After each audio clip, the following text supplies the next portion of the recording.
Hello students, today we are going to discuss a very crucial topic of GST law, that is place of supply.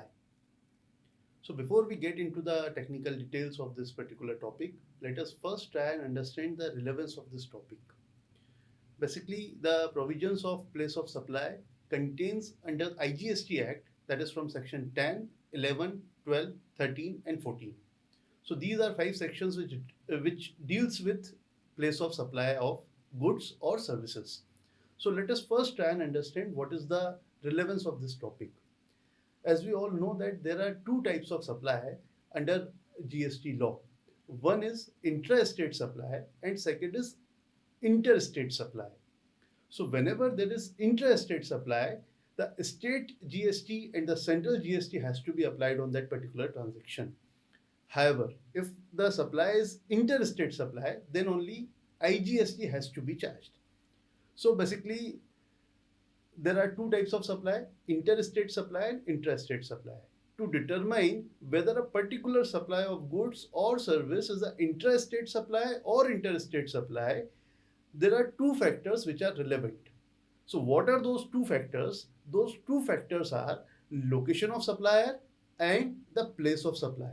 The place of supply is the topic which we are going to discuss today in today's our session.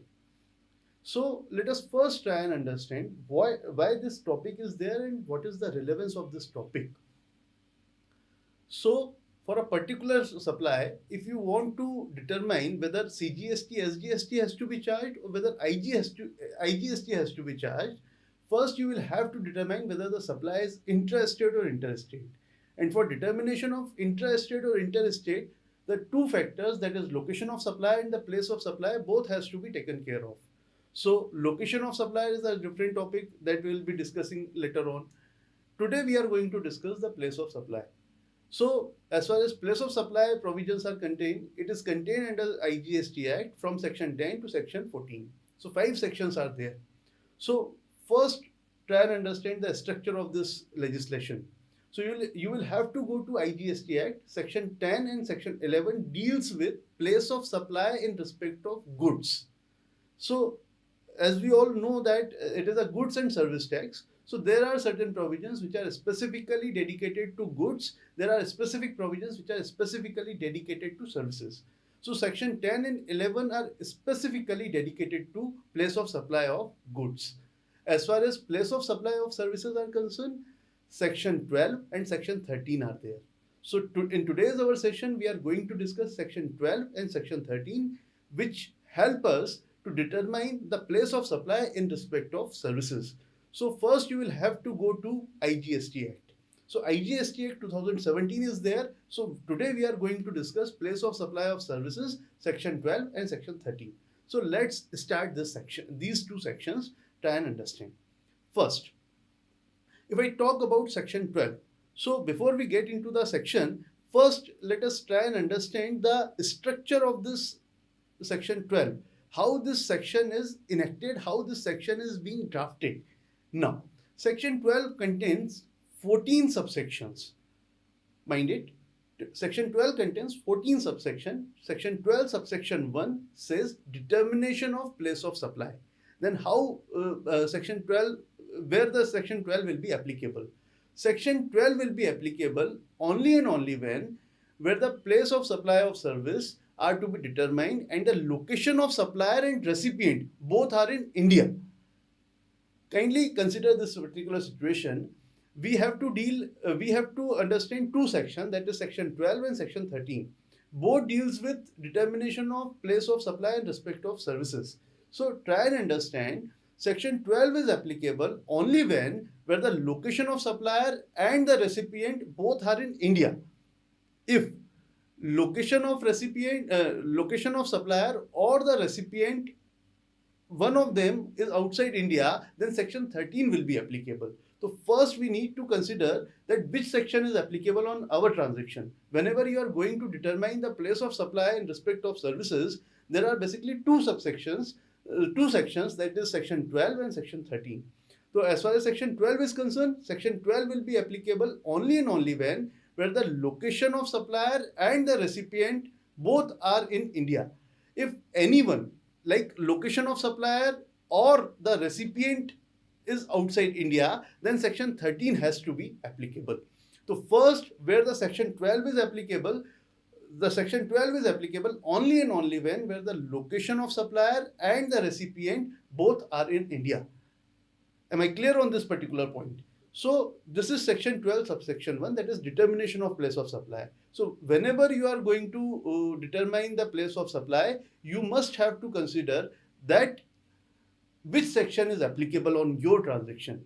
If wrong section you have considered, so in that case there is a chance that you have end up in a wrong result. So this is subsection 1, section 12 subsection 1, where the section 12 will be applicable. Now let's see, section 12 is having 14 subsection. Subsection 1 we have understood now. Section 2 and onwards, how it is structured, let us first try and understand this. Section 12 subsection 2 gives you a generic rule. Generic rule means this rule will be applicable only and only when the specific rules are not there. Section 12 is structured like this. They have given a generic rule in subsection 2, and they have given a specific rule from subsection 3 to subsection 14. There are 12 situations where they have specified the industry, they have specified the transaction, they have specified the situation where these subsections will be applicable. So structure of section 12 is like that. They have given one generic rule, and generic rule will be applicable only when the specific situation is not given.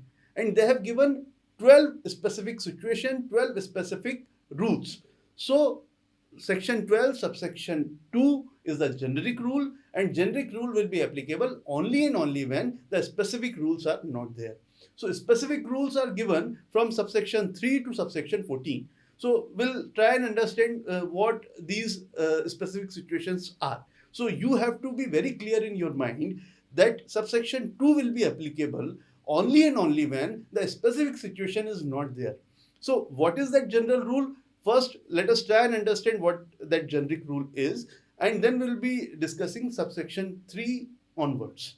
So that section 12 subsection 2 is generic rule. So let's come to section 12 subsection 3. Section 12 subsection 3 talks about in relation to immovable property, hotel accommodation or any other ancillary services. What does it mean? Wherever there is a supply of service in relation to any immovable property, hotel accommodation or ancillary services like that, so in that particular situation, 12 subsection 3 will be applicable. So this is the specific situation they have given in respect of services in relation to immovable property. If you are providing any services in relation to immovable property, you will have to determine your place of supply based on subsection 3 of section 12. So that is there. Then section 12 subsection 4 talks about restaurant and catering. As far as the place of supply in respect of restaurant and catering services are concerned, the provisions are contained under 12 subsection 4. So 12 subsection 4 will determine the services, the place of supply of services in respect of restaurant and catering services. So there is a specific situation, a specific industry in respect of which the specific provision has been enacted under the law. Then let's come to 12 subsection 5. 12 subsection 5 deals with training and performance appraisal. If you are providing any services relating to training and performance appraisal, so you will have to determine your place of supply based on section 12 subsection 5. Then let's move to 12 subsection 6. 12 subsection 6 talks about admission to cultural / artistic event. If you are organizing an event in which you are charging certain money from your customer, your probable customer, so admission to that cultural or artistic event, so the place of supply in respect of such amount will be governed by section 12 subsection 6.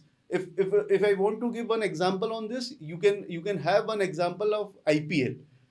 If BCCI is organizing that IPL and they are charging certain money from its viewers of the match, so in that case admission to that event would be governed by 12 subsection 6.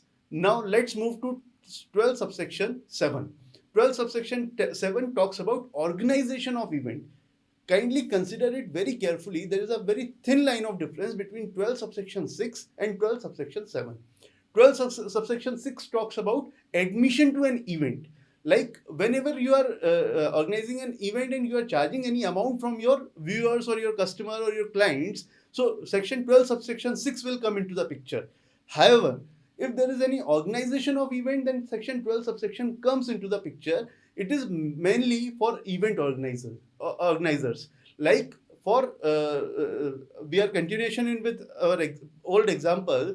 BCCI is organizing IPL. They are charging certain amount from its viewer. Section 12 subsection 6 will come into the picture. However, BCCI has given certain contract to one event manager for doing certain activity, so that organization of event will be governed by section 12 subsection 7. So kindly consider this two situation very carefully, because there is a very thin line of difference between these two, 12 subsection 6 and 12 subsection 7. For both the cases, the specific provisions have been incorporated under the law. So let's move ahead. That is section 12 subsection 8. Section 12 subsection 8 talks about transportation of goods. If you are transporter and transporting goods, so what is the place of supply, whether CGST, SGST has to be charged or whether IGST has to be charged. So section 12 subsection 8 you will have to take care of, and based on that section 12 subsection 8 you will determine your place of supply, based on which either CGST, SGST has to be charged or IGST has to be charged. So section 12 subsection 8 will deal with transportation of goods. Now, section 12 subsection 9. Section 12 subsection 9 deals with transportation of passengers. Whenever there is a transportation of passengers, so place of supply will be determined by section 12 subsection 9. This section will be applicable in respect of railways, in respect of buses, whosoever is engaged in transportation of passengers. Section 12 subsection 9 will be applicable. So specific rule, specific sections has been dedicated to this particular industry.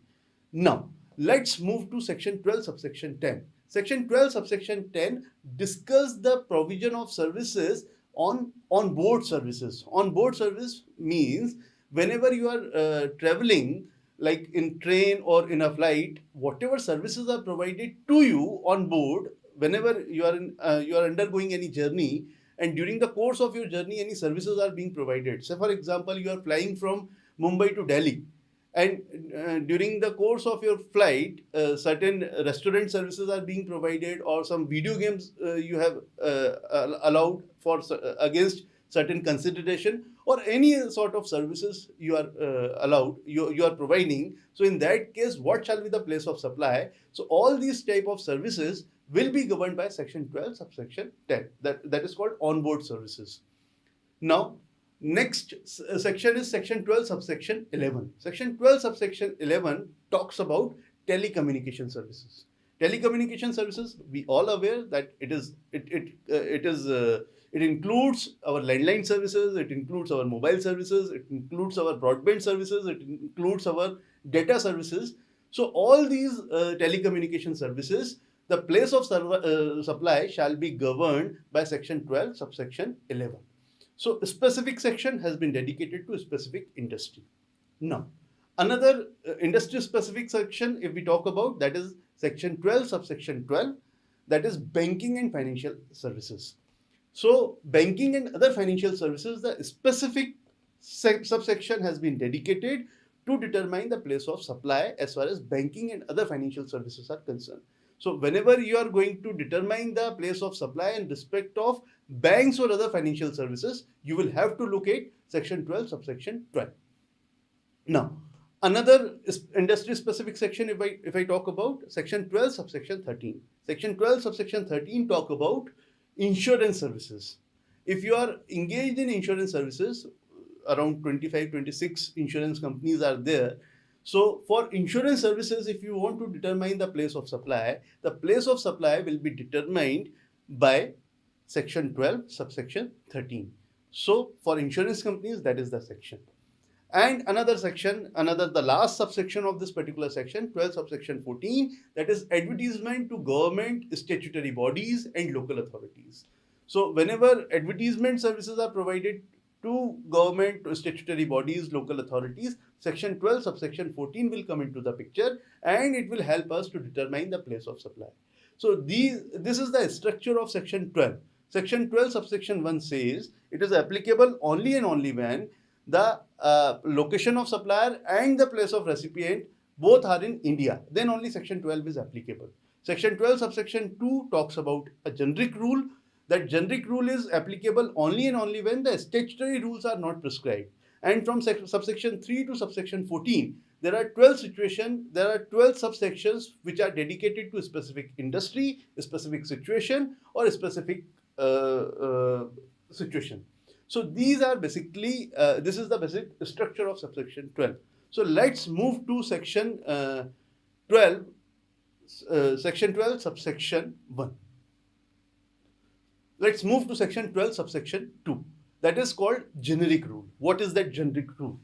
Generic rule means this is the rule which will be applicable in respect of all the situation except situations given under subsection 3 to subsection 14. Except these 12 situations, the generic rule is the only rule which will be applicable. So what generic rule says? Generic rule says whenever you are providing services, so you will have to look at the status of your recipient. If your recipient is a registered recipient, so in that case the place of supply shall be the place where such registered person is registered. Let's try and understand this situation by an example. Say for example, I am a chartered accountant practicing at Mumbai. I am having my office at Mumbai. Someone from Delhi comes to me for an advice. So, I am sitting at my office. One client comes to me. He is from Delhi. He is registered person at Delhi. He came to me and he has discussed his problem. He has discussed his GST problem, and I have given solution to him. Now, whatever fees I am charging, now what shall be the place of supply in that particular case? Or in other words, if I talk about, so whatever amount I'll be charging from that person, that fellow who came from Delhi, whether IGST has to be applicable or CGST, SGST has to be applicable. So that is the point to be understood. So in this particular situation, first, this particular situation is not covered from subsection 3 to subsection 14. Hence, section 12 subsection 2 is going to be applicable in this situation. Now, in this particular situation, section 12 subsection 2 is applicable. Section 12 subsection 2 says if you are providing any services, to the registered person, so in that case, place of supply shall be the place where such registered person is registered. So where that person is registered. So I am sitting at Mumbai. One person came to me who is registered in the state of Delhi, and I am providing certain services to him. So whenever I am providing services to him, although the entire transaction has taken place in the state of Maharashtra, that is in Mumbai, but the place of supply shall be the place where such registered person is registered. So in this particular case, since the fellow who came to my office, since he is registered person and he is registered in the state of Delhi, so place of supply shall be Delhi in this particular case. So kindly understand this particular situation, because when we go logical, so we always see that the entire transaction has taken place only in the state of Maharashtra, that is in Mumbai. So why the place of supply shall be Delhi? But this is the law, and this is the concept that because GST is a consumption-based destination tax. So where the services are ultimately being consumed, that shall be the place of supply. So in this particular situation, if I am providing certain services to a registered person, so place of supply shall be the place where the registered person is registered. So in this particular case, the fellow who came from Delhi to my office, services I have provided in the state of Maharashtra, that is in Mumbai, but since that person was registered and he was registered in the state of Delhi, hence the place of supply shall be state of Delhi. So am I clear on this point? That is section 12 subsection 2 clause A. This was what we have discussed, is section 12 subsection 2 clause A. Now, let's consider the situation, another situation, that the person who came to my office is not a registered person. If he is unregistered person, then what will happen? what shall be the place of supply? In this, in the example I have given, I have explained that the person who came to my office is the registered person and he is registered in the state of Delhi. Let's change some example, and the person who came to my office is not a registered person.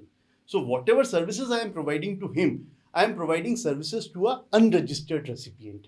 So whenever I am providing services to an unregistered recipient, what shall be the place of supply? What shall be the place of supply? So in this particular situation, section 12, subsection 2, clause B shall come into the picture. So what section 12, subsection 2, clause B says? Section 12, subsection 2, clause B says, if you are providing any services to any unregistered person, so in that case, the location of recipient shall be the place of supply if address is known to the supplier. So whenever that fellow will come to my office, I'll ask that fellow, sir, whether you are a registered person. He says, no, I am not registered. I'll ask from where you are. So if he says that I am from Delhi and this is my address, so whenever I'll raise bill on him, I'll note down that Mr. X and his address of Delhi. So in that case, even if the person is not registered, if he tells me the address, so in that case, the place of supply shall be the address of such unregistered person. So in this particular example, whosoever is coming to my office, if he is unregistered person, if he is telling address to me, if address belongs to Delhi, so in this particular situation also, the place of supply shall be the address of such unregistered person, that is Delhi. So if I am providing services to any unregistered recipient, so in that case also the place of recipient shall be the place of supply if address is known to the supplier. Now consider another situation where the such unregistered person, where the unregistered recipient doesn't tell me his address. Say for example, that fellow come to my office. If I ask, sir, are you registered? He says, no, I am not registered. Second question I asked, from where you are?